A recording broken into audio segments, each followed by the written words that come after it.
आज मिल्कीपुर का चुनाव क्यों रोका गया? बाकी 8 सीटों पर चुनाव हो रहा है ना।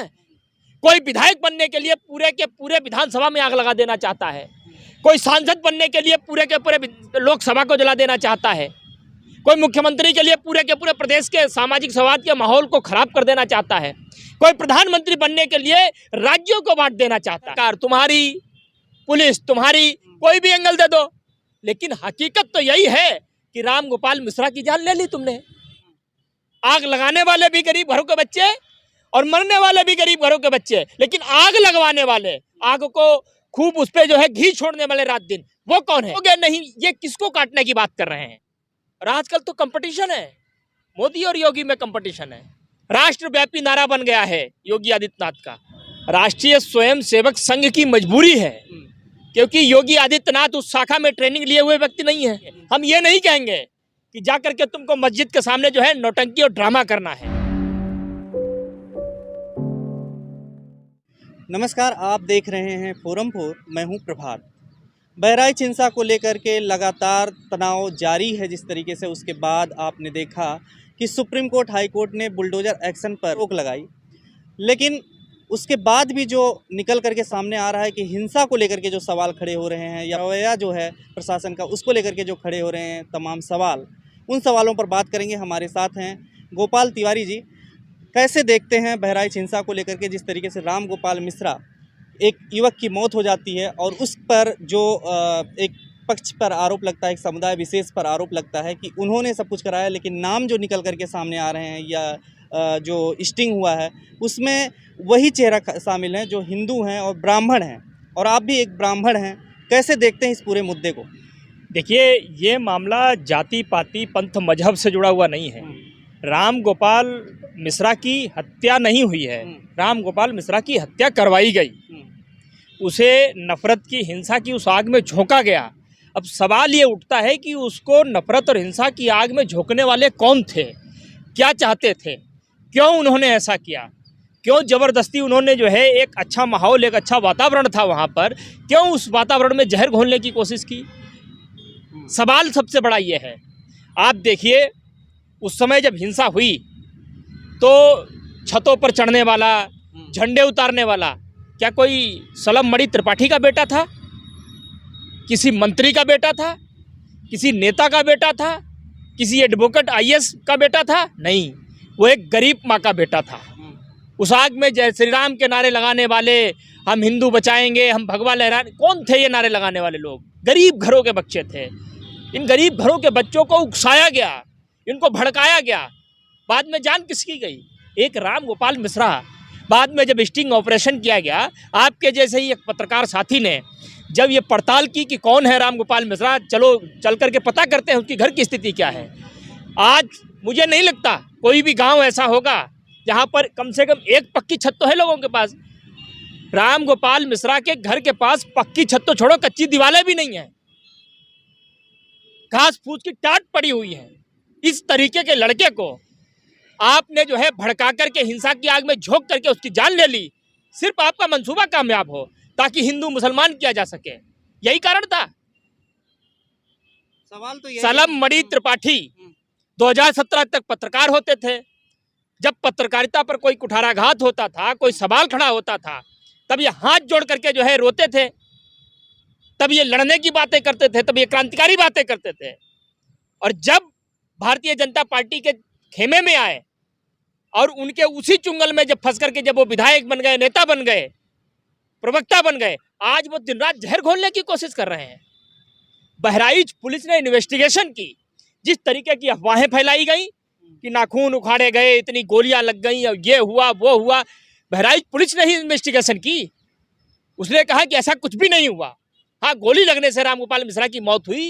राम गोपाल की मिश्रा की मौत को कोई जायज नहीं ठहरा सकता और किसी को भी अधिकार नहीं है कानून हाथ में लेने का।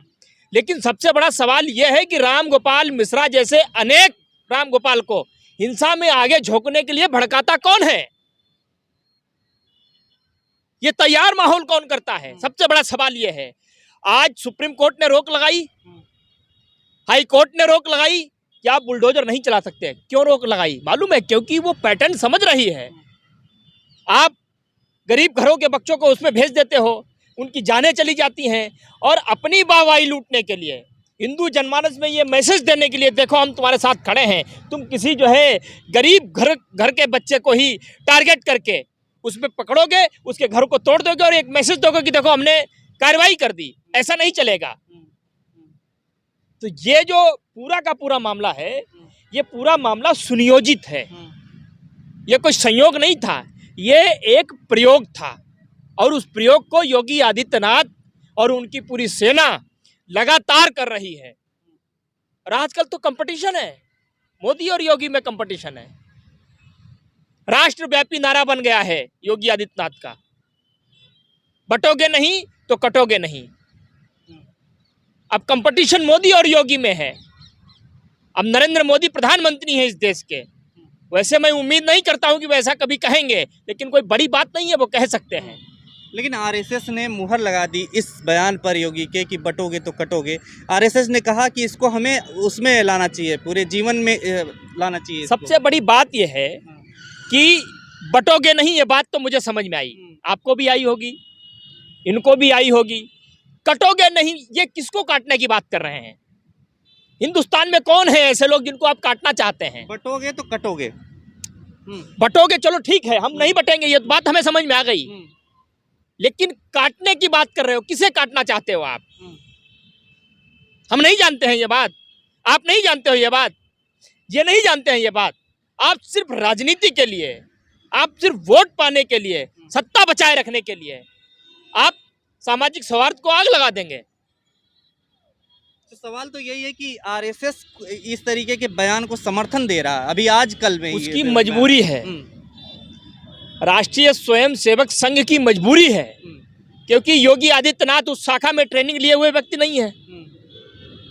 उनका अपना एक औरा है, उनके राजनीतिक जीवन की शुरुआत ही ऐसे उल जलूल भाषणों से हुई, ऐसे ही अमर्यादित भाषण देते थे वो, आपको याद होगा।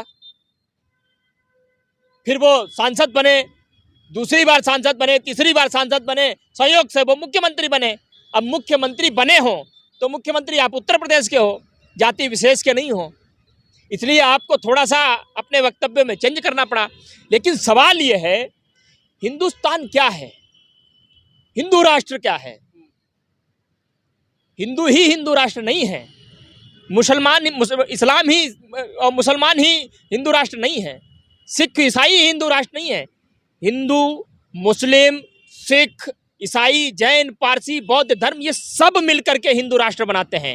ये सब मिलकर के, और ये यही क्यों, पेड़ पौधे, नदियाँ, झीलें, ये हिंदुस्तान की जो अनेकों अनेक तरीके की खूबसूरती है, ये पूरी मिश्रित होती है, तब हिंदुस्तान बनता है, तब जाकर के हिंदुस्तान की परिकल्पना सार्थक होती है, सिद्ध होती है। आप क्यों इसे तोड़ना चाहते हो भाई? आपने शुरू में कहा कि धर्म या जाति का मैटर नहीं है, लेकिन रंग तो वही दिया जा रहा था ना कि एक हिंदू, ब्राह्मण, हिंदुत्ववाद, ये सारी चीजों पे। और आखिर योगी आदित्यनाथ ही इस तरीके की कार्रवाई कर रहे हैं कि उसमें से निकल करके जो सामने आ रहे हैं लोग, वो खुद बता रहे हैं कि आप देखिए, इनका पैटर्न आप समझिए।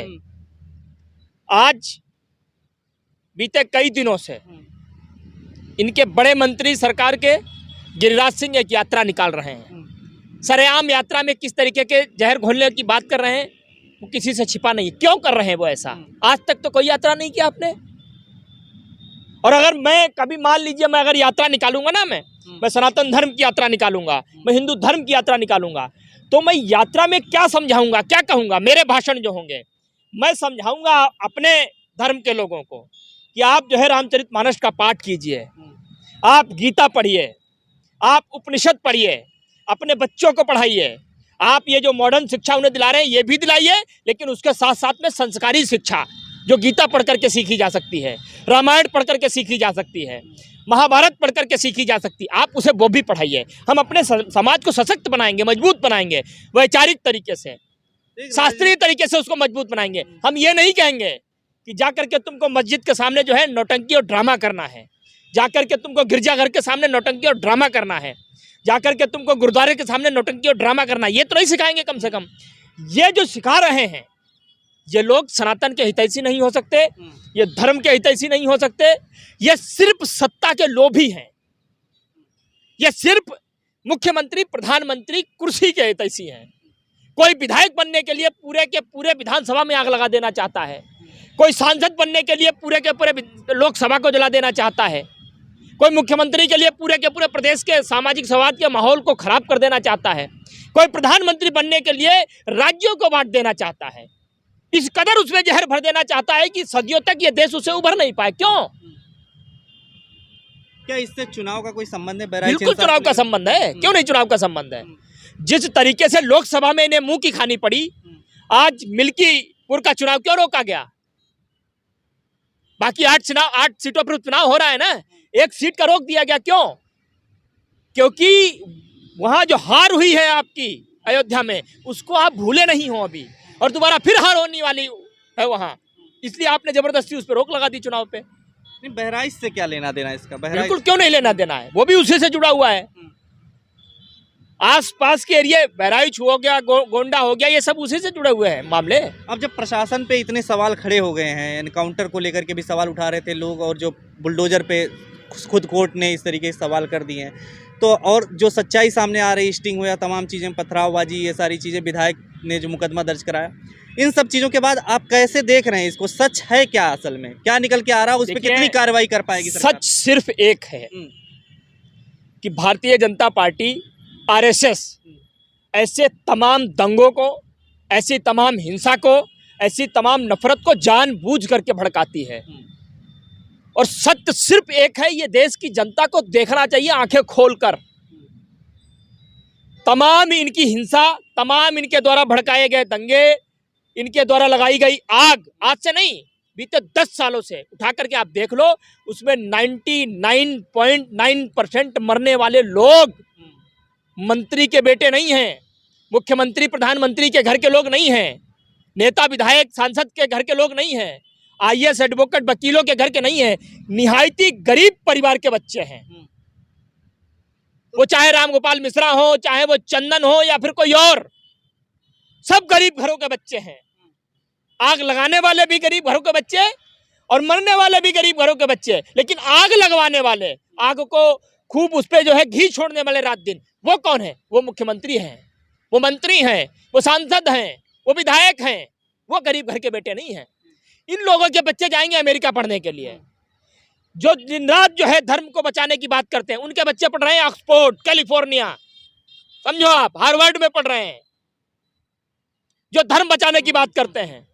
लेकिन हमारे आपके घरों के बच्चे क्या कर रहे हैं? उनके हाथ में पत्थर है, उनके हाथ में माचिस है, उनके गले पे तलवार है, वो जलाए जा रहे हैं चंद लकड़ियों में, घर वाले उनके बिलक बिलक करके रो रहे हैं, उनके घर पे छत नहीं है। लेकिन योगी सरकार अभी तक न्याय नहीं दिला पाई उनके परिवार वाले राम गोपाल मिश्रा के। राम गोपाल मिश्रा की ही बात क्यों करते हो? ऐसे अनेक राम गोपाल मिश्रा जो इनकी हिंसा की भेंट चढ़ गए, जो इनकी नफरत की आग में जल करके राख हो गए, उनको न्याय नहीं मिला आज तक। तो इस राम गोपाल मिश्रा की कैसे उम्मीद कर सकता हूं मैं न्याय मिल जाएगा? क्राइम फ्री, अपराध मुक्त, दंगा जीरो दंगा, उत्तर प्रदेश में अपराध किस सीमा तक है आज, जिससे उम्मीद आदमी करता है कि जो खाकी वर्दी पहन करके खड़ा हुआ है उसके पास हाथ जोड़ करके हम जाएंगे तो हमारी रक्षा करेगा। लेकिन आज जब खाकी वर्दी पहनकर कोई महिला जाती है अपने घर किसी त्योहार को मनाने के लिए, उस महिला के साथ ही 4 लोग पकड़ करके रेप कर देते हैं। करवा चौथ में जो हुआ, आप क्या बात करते हैं? इस तरीके का माहौल है उत्तर प्रदेश में। खाकी वर्दी सुरक्षित नहीं है, हमारी महिला पुलिसकर्मी सुरक्षित नहीं है, किसे सुरक्षित मानोगे आप? पूरा देश सुरक्षित हाथों में है। आप क्राइम मुक्त उत्तर प्रदेश की बात करते थे, आपने क्राइम युक्त उत्तर प्रदेश बना दिया। उत्तम प्रदेश की बात करते थे आप। गुंडा राज, माफिया राज, ये सारी बातें होती थी। ऐसा लगता था कि अब जब स्वयं गुंडे सारे सरकार में शामिल हो गए हो, सारे अपराधी, सारे माफिया, सारे गैंगस्टर, सारे बदमाश, कोई विधायक बन गया हो, कोई काउंसलर बन गया हो, कोई सांसद बन गया हो, कोई मेयर बन गया हो, कोई डिप्टी मेयर बन गया हो, आप क्या उम्मीद करेंगे? प्रदेश की सुरक्षा कौन करेगा?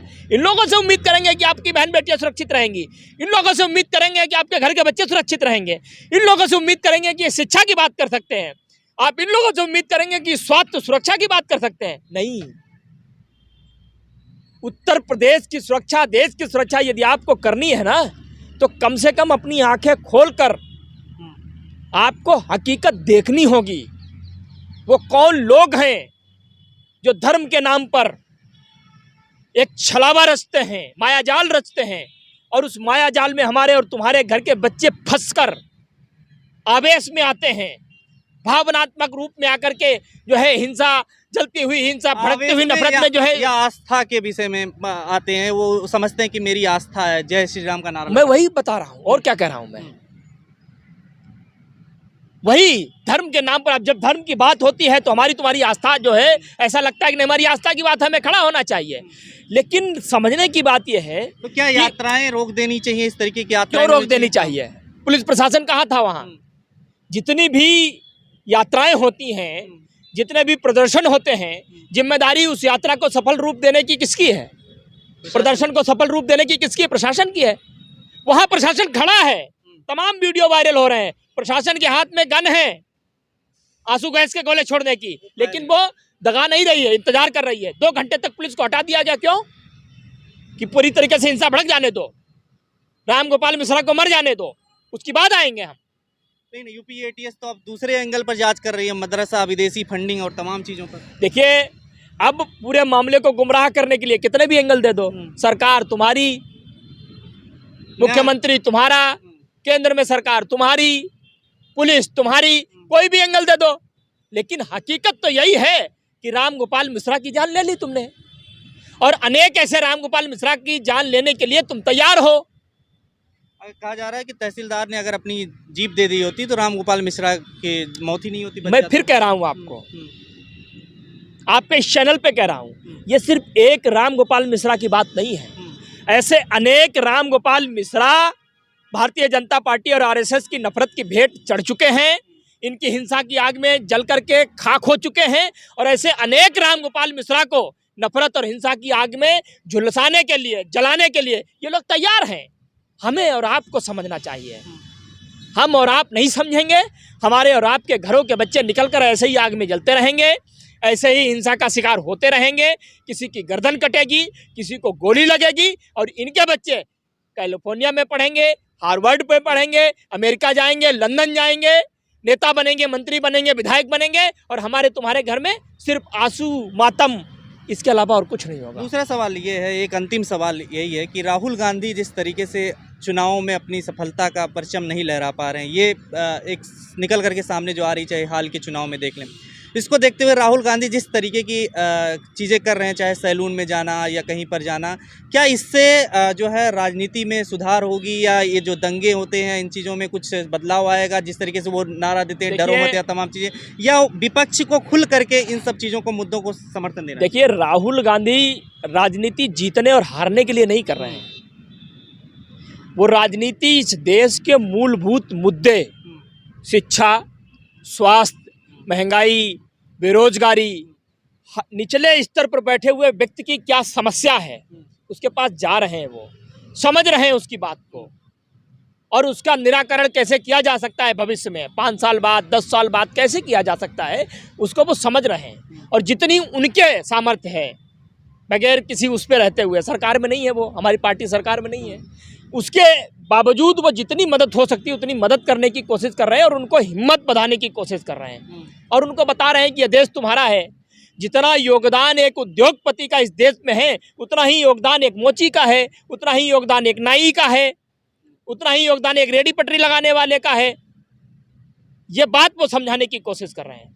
राहुल गांधी को सिर्फ चुनाव ही जीतना होता तो वो भी इसी तरीके की नफरत की बात करते, आग लगाने की बात करते, वो भी किसी राम गोपाल मिश्रा को टारगेट कर लेते, चलो इसको मरवा देते हैं और राजनीतिक रोटी सेक लेते हैं। मगर राहुल गांधी वो नहीं कर रहे हैं। राहुल गांधी चुनाव हारना पसंद करते हैं, लेकिन हमारे घरों के बच्चों को हिंसा, नफरत में झोंकने के लिए वो बिल्कुल तैयार नहीं है, बल्कि वो उससे कैसे बचें, उस नफरत और हिंसा से निकल करके कैसे बाहर आएँ, कैसे उनके हाथ में पत्थर की जगह कलम हो, कैसे उनके हाथ में किताब हो, कैसे वो अच्छे स्कूलों में जाएं, कैसे एक गरीब घर का राम गोपाल मिश्रा भी हार्वर्ड, कैलिफोर्निया और अमेरिका, लंदन में जाकर के पढ़ सकता है। राहुल गांधी वो राजनीति कर रहे हैं। और नरेंद्र मोदी राजनीति क्या कर रहे हैं कि गलती से भी कोई राम गोपाल मिश्रा कैलिफोर्निया और ऑक्सफोर्ड नहीं पहुंच जाए, ऑक्सफोर्ड सड़क मणि त्रिपाठी का बेटा पहुंचेगा। क्यों? क्योंकि भाजपा का मंत्री, विधायक बेटा है, सांसद है। वो हिंसा में जाना चाहिए, उसके हाथ पत्थर होना चाहिए, उसका गला कटना चाहिए। मंत्री, विधायक, सांसद के बेटे का गला नहीं कटना चाहिए। आज तक की बात बता रहा हूं, आज तक एक भी मंत्री, विधायक, किसी भी आईएएस का बेटा, अगर आपने कहीं किसी भी जगह एक झंडा उठा करके धर्म बचाते हुए देखा हो, एक तस्वीर आप मुझे दिखा देना, कल से मैं बोलना ही छोड़ दूंगा, कहना ही छोड़ दूंगा। हम तो समझ रहे हैं पूरे पैटर्न को। चलिए ठीक है, बहुत बहुत शुक्रिया। आप बात कर रहे थे हमारे साथ बेबाकी से। गोपाल तिवारी जी ने सभी सवालों के जवाब दिए। आपने किस तरीके से देखा कि गोपाल तिवारी जी किस तरीके से कह रहे हैं कि ये जो हिंसा है ये एक तरीके से पैटर्न है। आप किस तरीके से देखते हैं इस पूरे मुद्दे को, आप भी कमेंट करके बताइएगा। देखते रहिए फोरम 4। नमस्कार। खबरों में बने रहने के लिए फोरम 4 को सब्सक्राइब करें और नोटिफिकेशन पाने के लिए बेल आइकन दबाएं।